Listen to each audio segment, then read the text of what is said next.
Hey everyone, welcome back to Science Explained. Today, we're going to talk about something you hear all the time, literally. The topic is sound. Let's understand how it works in the simplest way possible. Okay, so first things first, what exactly is sound? Well, sound is a type of energy that travels through matter in the form of vibrations or waves. When something vibrates, it creates sound waves that travel through air, water, or solids and reach our ears. Think of it like dropping a pebble into a pond. The pebble vibrates, creating ripples or waves that spread out across the water. Similarly, when a speaker vibrates, it disturbs the air molecules around it, setting up sound waves that propagate through the air like ripples in a pond. These sound waves travel to our ears, where they are converted into electrical signals that our brain interprets as sound. Now let's see how sound is produced. All sound begins with a vibration. When you speak, your vocal cords vibrate. When you hit a drum, the surface vibrates and sends sound waves into the air. No vibration equals no sound. Have you ever noticed that if you stop making vibrations while singing, the sound also stops coming out?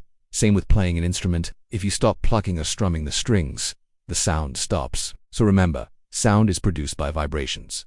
Next, let's explore how sound travels. Sound needs a medium to travel, like air, water, or solid objects. It cannot travel through a vacuum because there are no particles to carry the wave. This is why astronauts in space cannot hear anything.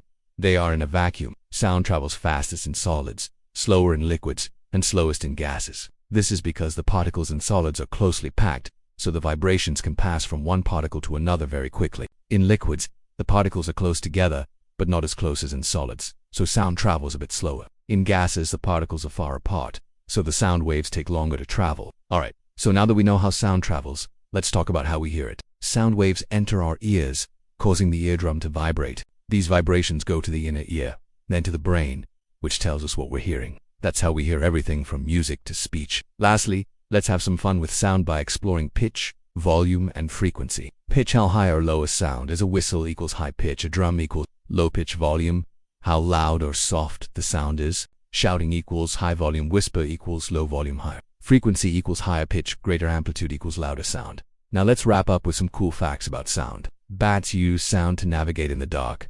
This is called echo. Bats emit ultrasonic sound waves and then listen for the echoes to locate insects to eat. Thunder is sound caused by lightning. When lightning strikes, the air around it gets super hot and expands rapidly, creating a shock wave that we hear as thunder. Some animals can hear sounds, humans cannot, like ultrasound and infrasound. Ultrasound is sound with a frequency higher than 20 kilohertz, and infrasound is sound with a frequency lower than 20 hertz. So now you know what sound is, how it's made, how it travels, and how we hear it. Next time we'll look at how sound and light are different. Stay tuned. Like, comment your thoughts, and subscribe to Science Explained for more.